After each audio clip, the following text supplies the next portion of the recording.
Origène, homélie sur l'évangile de Luc, homélie 4, sur le texte « Ne crains point Zacharie », jusqu'au passage où il est dit de Jean « Il le précédera dans l'esprit et la puissance d'Élie ».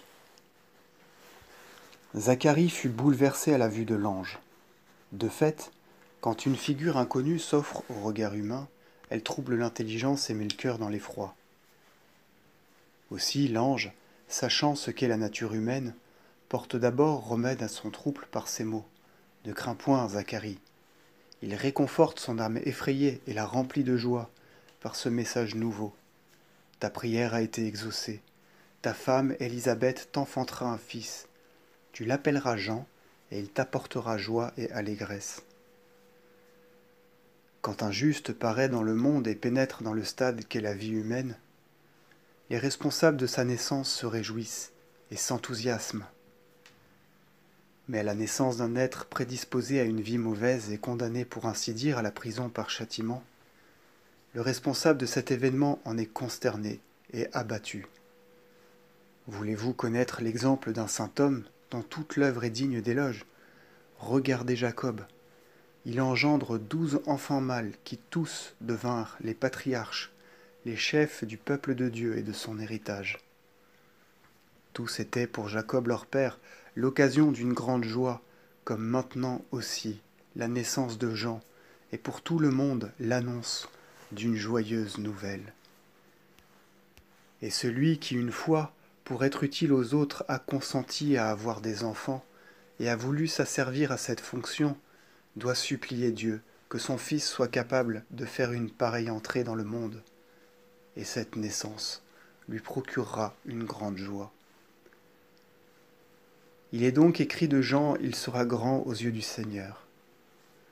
Ces paroles révèlent la grandeur de l'âme de Jean, celle qui apparaît au regard de Dieu. Mais il y a aussi une certaine petitesse qu'on aperçoit, à proprement parler dans la vertu de l'âme. C'est ainsi du moins que je comprends ce passage de l'Évangile. Ne méprisez pas un de ces tout petits qui sont dans l'Église. Tout petit s'entend ici par comparaison avec un plus grand. On ne me demande pas de ne pas mépriser celui qui est grand, parce que celui qui est grand ne peut pas être méprisé. Mais on me dit, ne méprise pas un de ces tout petits. Et pour que vous sachiez que tout petit et petit ne sont pas des mots pris au hasard, mais selon le sens que nous avons exposé, il est écrit « Quiconque scandalise l'un de ces tout petits ». Un tout petit est scandalisé, mais un plus grand ne peut pas éprouver de scandale. Vient ensuite au sujet de Jean, et il sera rempli du Saint-Esprit dès le sein de sa mère. La naissance de Jean est pleine de miracles. Un archange annonça l'avènement de notre Seigneur et Sauveur. Un archange, de même, annonce la naissance de Jean. Il sera rempli du Saint-Esprit dès le sein de sa mère. Le peuple juif ne voyait absolument pas que notre Seigneur accomplissait des miracles et des prodiges et guérissait leurs maladies. Mais Jean, encore dans le sein maternel, exulte de joie. On ne peut pas le retenir, et à l'arrivée de la mère de Jésus, l'enfant tente de sortir du sein d'Élisabeth. « Dès l'instant que ta salutation a frappé mes oreilles, dit Élisabeth, l'enfant a tressailli de joie dans mon sein. » Jean était encore dans le sein de sa mère, et il avait déjà reçu le Saint-Esprit. Le Saint-Esprit, en effet, n'était pas le principe de sa substance et de sa nature. L'Écriture dit ensuite qu'il ramènera de nombreux fils d'Israël au Seigneur leur Dieu. Jean en ramena un grand nombre.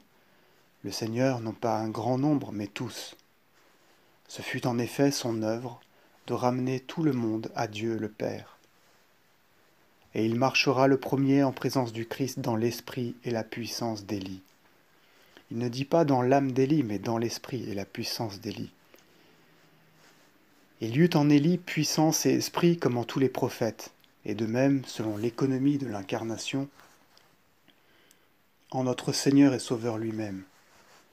À ce sujet, il est dit à Marie, quelques versets plus loin, « L'Esprit Saint viendra en toi et la puissance du Très-Haut te couvrira de son ombre. » L'Esprit, qui avait reposé sur Élie vint sur Jean, et la puissance qui habitait Élie apparut en lui.